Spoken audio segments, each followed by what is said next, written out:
Hello আমার YouTube friend, কেমন আছো তোমরা সবাই? তো এখন বাজছে দুপুর 1টা। তো আমি রেডি হচ্ছি, রেডি হয়ে বেরোবো এখন আমার মনাকে নিয়ে একটু ডাক্তার দেখে যাবো। ডাক্তার কাছে বলতে কি আমি হোমিওপ্যাথিক দেখাই আমার সোনামাকে, আমি অ্যালোপ্যাথিক দেখাই না, তাই আমি ওই নিয়ে হোমিওপ্যাথিক ডাক্তার এখানে যাচ্ছি।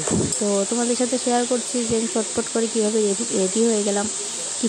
কিচ্ছু করি না, অনেকটা লেট হয়ে গিয়েছিলো।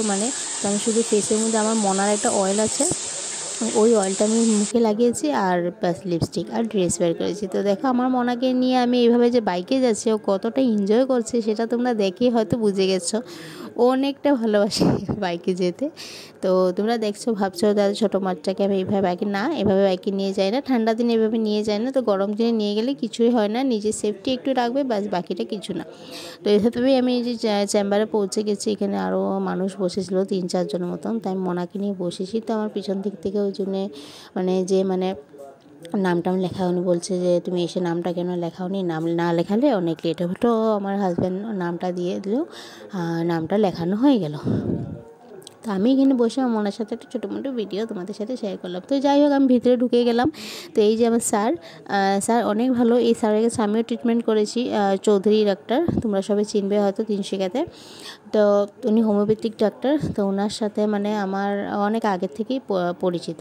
তো যাই হোক উনি ওষুধটা দিয়ে দিয়েছে। তো সেগুলো নিয়ে আমি এখান থেকে বেরিয়ে যাচ্ছি। তো ওই যে আমার হাজব্যান্ড ওখানে বাইক নিয়ে দাঁড়িয়ে আছে। তো আমি হেঁটে হেঁটে যাচ্ছি এই ব্লগটা স্টার্ট করে। তো চট করে বাইকটা নিয়ে সামনে আসলো। তো আমি চট করে কি করলাম, বসে গেলাম বাইকে বসে। তারপরে ঘরে এসে এখানে একটা ইয়ারিং সিলেক্ট করলাম। এগুলো ইয়ারিং পরি না, তাও সিলেক্ট করে নিয়ে ইয়ারিংটা পরে আমি চলে গেলাম আমার বৌদির বাড়িতে ওকে সারপ্রাইজ দেওয়ার জন্য। কারণ ওরা মনাকে এতটা আদর করে, আমি ওদের ঘরে গেলে ওরা কি বলবো আর কি স্বর্গ পেয়েছে ওরকম লাগে। তো কেউ জানে না, দিদিও জানে না। আর আমার মাও এখানে আছে। মা শরীরটা খুব ভালো ছিল না, জানো, আগের ব্লগে আমি শেয়ার করেছি। তো মাও এখানে আছে। তো এখানে ঢুকে আমি চুপচাপ করে ঢুকে যাচ্ছি ওদের রুমের ভিতরে। দিদিকে দেখছি না। তো আমি আমার দিদি ছেলেকে জিজ্ঞেস করলাম, প্রিয়াংশুকে, যে মা কোথায়। তো বললো নাকি মা কলপাড়ে। তো আমি চলে গেলাম কলপাড়ে। এখানে গিয়ে দেখলাম যে দিদি হ্যাঁ ঠিক কলপাড়ে। ও ভেবেছিল আমার হাজব্যান্ড এসেছে, তাই ও মুখ ধুতে চলে গিয়েছিল, কিন্তু না। আমি যখন দেখলাম তো ও খুব সারপ্রাইজ, কি বলবো, শকড হয়ে গেছে। ভাবছে যে আরে মনা এসেছে এইভাবে। ওদের রিয়েকশনটা ছিল, রিয়েকশনগুলি অ্যাকচুয়ালি ভিডিওতে ওগুলো রিয়েকশন দেখা যায় না। ওগুলো অ্যাকচুয়ালি কি বলবো, সামনে থাকলে বোঝা যায়। তো যাই হোক আমি এসে গেছি এখানে। পরে মাকে ফোন করেছে, মাও চটপট করে এসে গেছে। মা মাসির বাড়িতে গিয়েছিলো, আমার মার বড় বোন এসেছিলো, অসুস্থ ছিল, তাকে দেখতে মা গিয়েছিলো। নিজে অসুস্থ, আবার আরেকজন অসুস্থকে দেখতে গিয়েছিলো। তো মা চটপট করে এসে গেছে। এসে আমার মনে খাওয়ানো দাওয়ানো, ওর ড্রেস চেঞ্জ করে সব, বললাম না, একজন মেয়ে বিয়ে হওয়ার পর, বাচ্চা হওয়ার পর, মার ঘরে যাওয়ার পর ওর কতটা রিল্যাক্স ফিল করে, কি বলবো।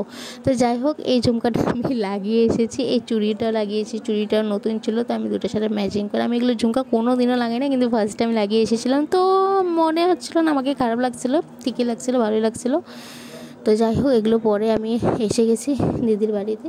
তারপরে কি করেছি, আমি যে স্কার্ফটা পরে এসেছিলাম আমার মনাকে সেটা শাড়ির মতন বানিয়ে আমি পরিয়ে দিয়েছি। দেখো তোমরা দেখতেই পারবে মনাকে কতটা কিউট লাগছে সোনামাকে। কি বলবো আর কি, এটা বানিয়ে ভিডিও করে ওর পাপাকেও পাঠিয়েছি। ও আমাকে ওয়াও বলে সেন্ড করেছে, মেসেজ রিপ্লাই দিয়েছে। আর ও এরকম লাগছে যেন আঁচলটা নাকি ধরে রেখেছে নাকি বড় মানুষদের মতন, যেভাবে আমরা আঁচলটা ছেড়ে রাখি, ঠিক সেইভাবে। দেখো আমি আরও একটু ওর শাড়িটা ভালো করে একটু ঠিক করে দিচ্ছি। তো ঠিক করে দেওয়ার পর ও ওরকমই আছে। অ্যাকচুয়ালি ও এগুলো পরতে তো কোনো ডিস্টার্ব করে না, উল্টা আরও ভালোবাসে ওকে। কিছু একটা বললে ও স্মাইল করতে থাকে, হাসতে থাকে। তারপরে মামার মা বলে যে একটা ঘুমটা দিয়ে দে, আর দিদিও বলে যে হ্যাঁ ঘুমটা দিয়ে দে।